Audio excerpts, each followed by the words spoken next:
avec mes musiciens, je faisais pas encore des tournées comme ça. Puis je jouais sur un petit festival dans le sud-ouest de la France. Faut imaginer, il faisait super beau, on était pas en hiver déjà. C'était en plein été, il y avait un joli coucher de soleil au moment où j'ai commencé à jouer. Puis il y avait beaucoup moins de gens que là, il y avait un tout petit groupe de moi comme ça. Et à un moment donné, pendant le concert, il y a une fille absolument magnifique qui vient et qui s'installe pile devant moi. Moi, je la regarde et puis j'oublie tout ce que je suis en train de faire. J'arrive plus à chanter, j'arrive plus à jouer. J'ai jamais vu une fille aussi belle de ma vie. Alors je la regarde et elle me regarde comme ça avec ses grands yeux. Je me dis putain, ça doit être incroyable d'être aussi belle que ça. On doit avoir une vie magnifique quand on est belle comme ça. On doit avoir plein d'amis, plein de gens autour, on doit faire des trucs super. Alors je me suis dit, j'aimerais bien la connaître, j'aimerais bien savoir ce que c'est d'avoir cette vie-là. À la fin du concert, je suis allé la voir et puis on a discuté, on s'est rapprochés. Et puis je suis rentré un peu dans sa vie. Et alors effectivement, je me suis rendu compte que c'était une fille vraiment merveilleuse. Elle savait faire plein de trucs, elle était hyper douée. Elle avait plein de gens autour d'elle qui comptaient beaucoup sur elle. Très généreuse. Une fille vraiment brillante. Mais il y a un truc qui m'a frappé, au bout de quelques jours, je m'en suis rendu compte très très vite. C'est que tous les matins, absolument tous les matins, à chaque fois qu'elle se réveillait, elle se sentait complètement nulle. Alors moi je me suis dit, mais c'est pas possible, et je lui ai dit, c'est pas possible, si toi t'es nul, bah on est tous nuls. Et tu te rends bien compte que c'est pas possible, on n'est pas tous nuls. Donc on a commencé à parler, et puis à force de discuter, qu'elle me raconte un petit peu sa vie, je me suis rendu compte qu'autour d'elle, il y avait plein de gens qui l'aimaient pas forcément. Ils disaient qu'ils l'aimaient, mais ils l'aimaient pas vraiment. Ils étaient très jaloux surtout. Alors elle avait de la famille qui disait qu'ils l'aimaient, mais pas du tout. Des amis aussi, qui comptaient sur elle, mais en fait ils comptaient pas sur elle. Ils la suçaient tout ce qu'ils pouvaient. Alors je lui dis, il faut que tu te casses, il faut que tu dégages de là, il faut que tu t'en ailles de ces gens-là. Il faut que tu te retrouves toute seule parce que c'est là que tu vas voir à quel point tu es merveilleuse. Ces gens-là, ils la tiraient vers le bas. Et si tu continues comme ça, si tu continues avec ces gens-là, tu vas finir par devenir comme ils te voient. Eh, le criard, vous savez que vous êtes merveilleux, moi.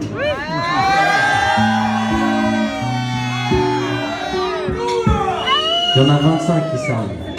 Eh, le criard, vous savez que vous êtes merveilleux ou quoi? Il faut jamais l'oublier. C'est quand on l'oublie pas qu'on le devient et qu'on l'est chaque jour de sa vie. Alors je lui ai écrit une chanson, je lui ai dit si jamais un jour tu l'oublies, si tu te réveilles encore un matin en te trouvant complètement nul, t'écoutes cette chanson et tu te rappelles à quel point t'es belle. Cette chanson elle s'appelle Vocadon.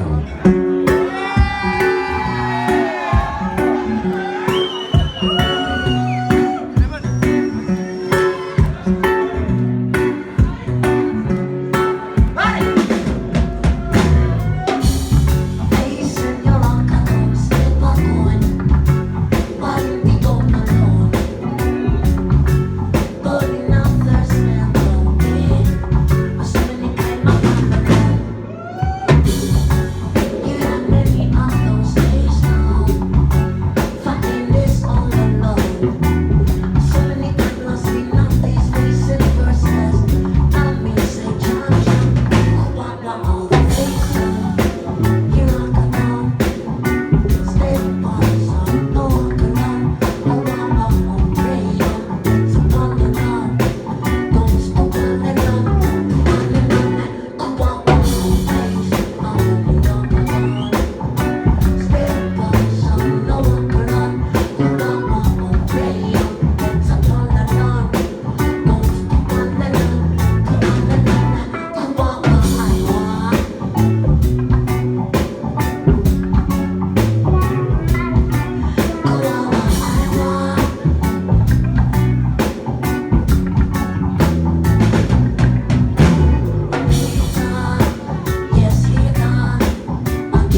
criade, vous aimez la basse ou pas?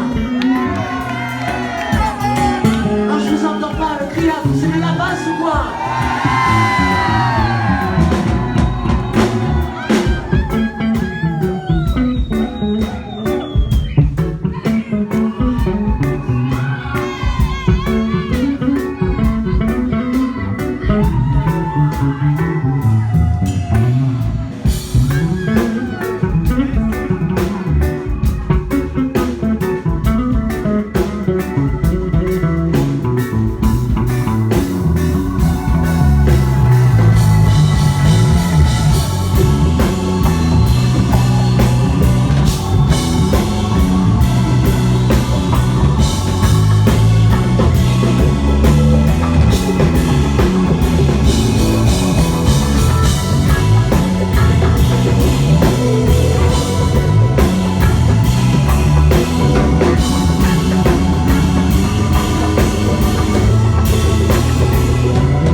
Samedi, je rappelle mon pote Flax ou quoi?